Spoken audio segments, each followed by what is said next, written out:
Hello, friends, and welcome back to Malicious Compliance Stories.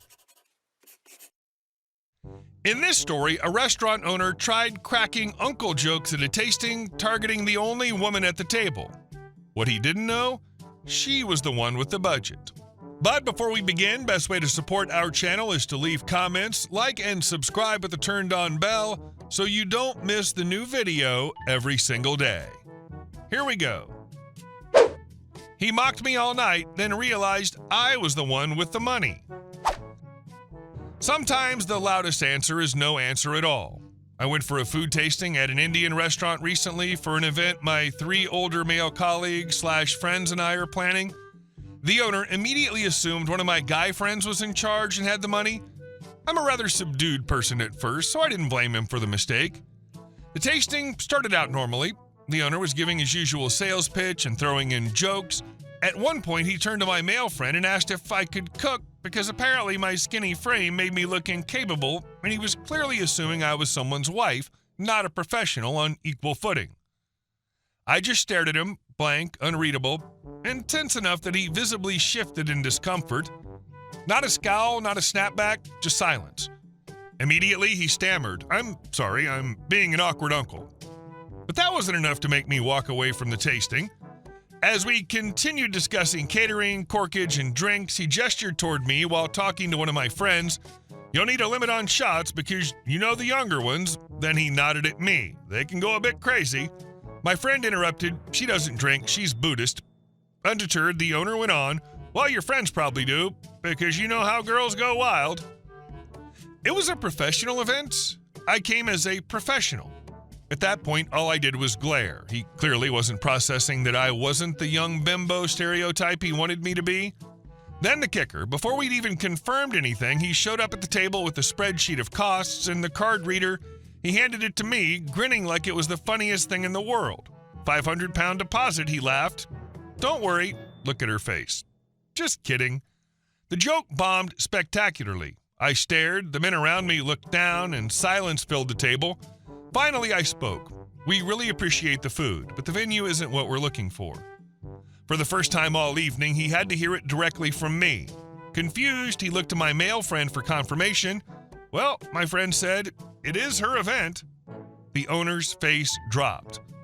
The truth is, I had valid reasons for declining. The venue's minimum capacity was too small, and they were also renting out upstairs for a separate event.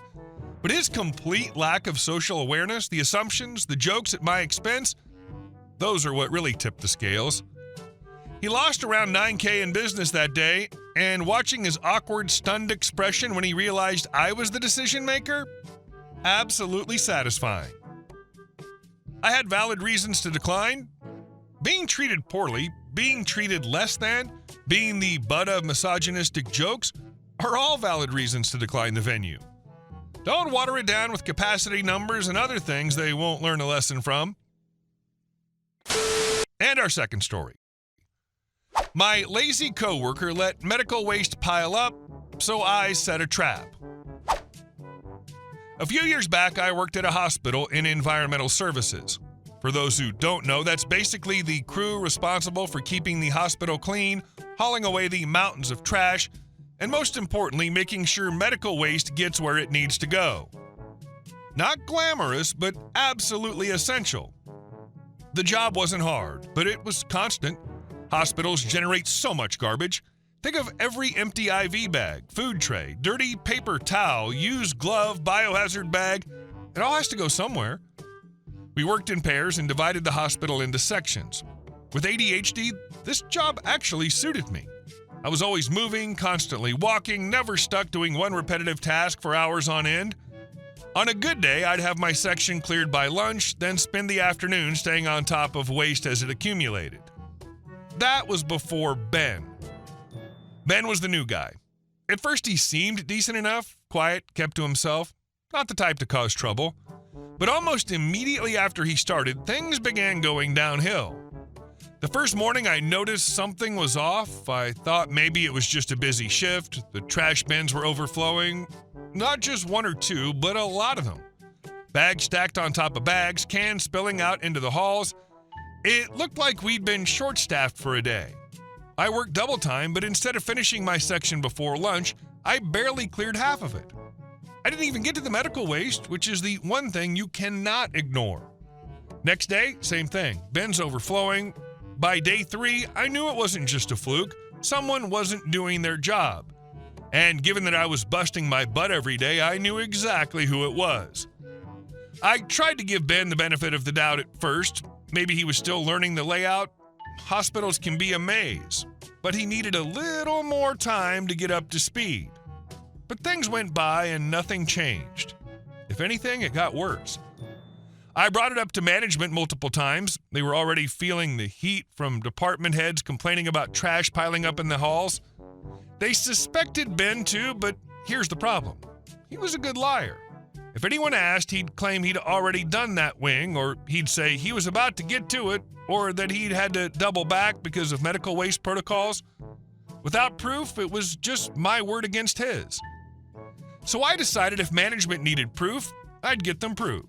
One Friday, I noticed a bin in one of the wings was absolutely overflowing, bags stacked high, coffee cups perched like some garbage Jenga tower, the works. And I remembered that particular wing of the hospital was closed on weekends. That meant no one would be adding trash until Monday. Perfect. I took out my phone, snapped a photo of the overflowing bin, and left it exactly as it was. If Ben was doing his job over the weekend, that bin would be empty by the time I came back. If it wasn't, well, I'd have him. Monday morning, I went straight to that wing before even clocking in. The bin, exactly the same as I'd left it Friday night. Same bags, same cups, same crumpled tissue halfway falling out. I snapped another photo, walked into the office, and showed my boss. She didn't waste a second. She called Ben in and asked him why this section hadn't been cleared.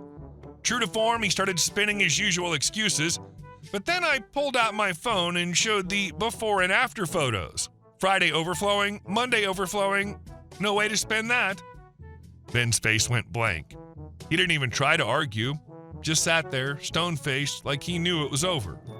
Turns out he'd been spending most of his shifts hiding in empty rooms or stairwells, glued to his phone, while the rest of us were hauling trash bags twice our size and running around the hospital. He was scrolling or texting. He was fired on the spot. Not just fired, blackballed. Word spread quickly through the hospital, and he was banned from being hired in any department. Once administration learned he'd been letting medical waste pile up for days, there was no saving him. Hospitals cannot risk that kind of negligence. For weeks afterward, their job felt easier again. Trash levels were back to normal, sections were cleared on time, and I wasn't drowning in bags by noon. I could finally get back to the rhythm that worked for me. And I'll admit, it felt good. There's a special kind of satisfaction in catching someone who's been dragging everyone else down, especially when they think they're too slick to ever get caught. Management had been on my case about the garbage piling up, and I'd been carrying the weight of 2 people. Finally, I had proof, and justice was swift.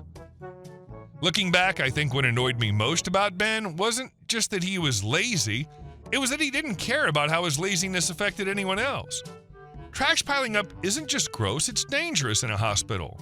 Patients, nurses, doctors, visitors, everyone deserves a clean, safe environment. And this guy thought his TikToks were more important.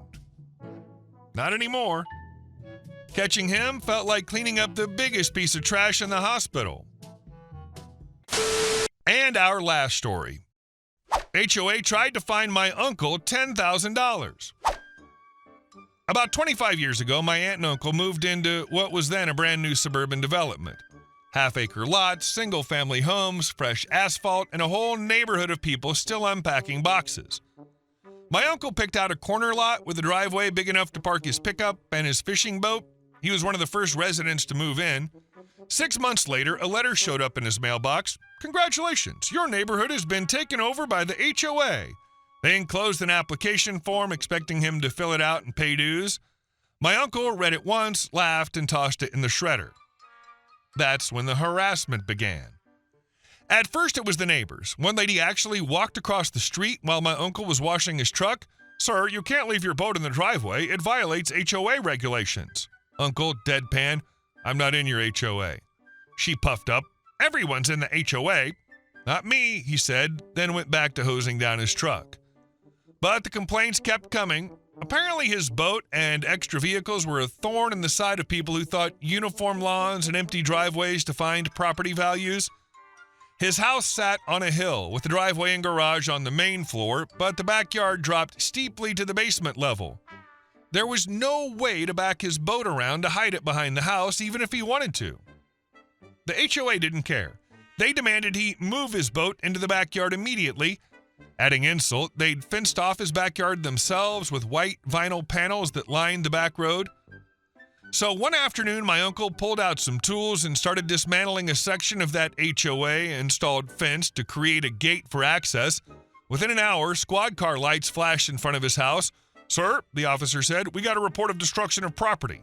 "It's my property," Uncle said. "I didn't ask them to fence it off. I'm putting in a gate."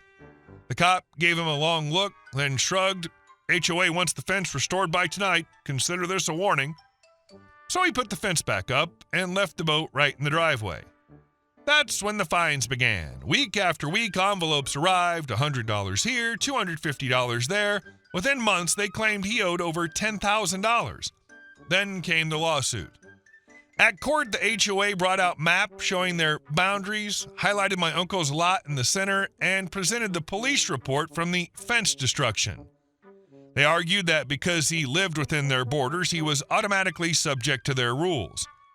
My uncle was ready. He showed his deed, the mortgage paperwork, and a blank HOA application stamped and dated by the HOA office that he had never signed or returned. He explained that he had purchased his property before the HOA even existed, that he never consented to join, and that they had fenced his yard without permission. The HOA lawyer waved it off. "Even without a signed application, he's inside our development. He has to follow the rules." The judge leaned back in his chair. "That's not how property rights work. This house predates your HOA. He never agreed to join. He's not a member." The gavel dropped. My uncle's property was declared outside the HOA. The judge ordered the HOA to remove their illegal fence from his lot line. Then he ruled that because they'd levied $10,000 in illegal fines, they now owed him $10,000 in damages for harassment. My uncle walked out of the courthouse grinning ear to ear. The next month, he tore down the ugly vinyl fence and replaced it with chain link, complete with a wide gate. Behind it, he parked every eyesore the HOA had complained about, his boat, his camper, and his utility trailer. Then, just to rub it in, he paved over the front lawn to create more parking space. The boat moved from the driveway to his brand new concrete pad 10 feet from the sidewalk. For the past 2 decades, HOA neighbors have still marched over to complain. Every time, my uncle tells them the same thing. "Go ahead, call the HOA. They've got no power here." And then he goes back to polishing his boat, parked proudly in full view. First off, the audacity of that "congratulations, you're in the HOA now" letter. Like it's some prize giveaway instead of a shakedown. He laughed and shredded it, which honestly was the right move, and probably the most satisfying paper shred of his life. Hey guys, thank you all for watching the video. I'll see you in the next one.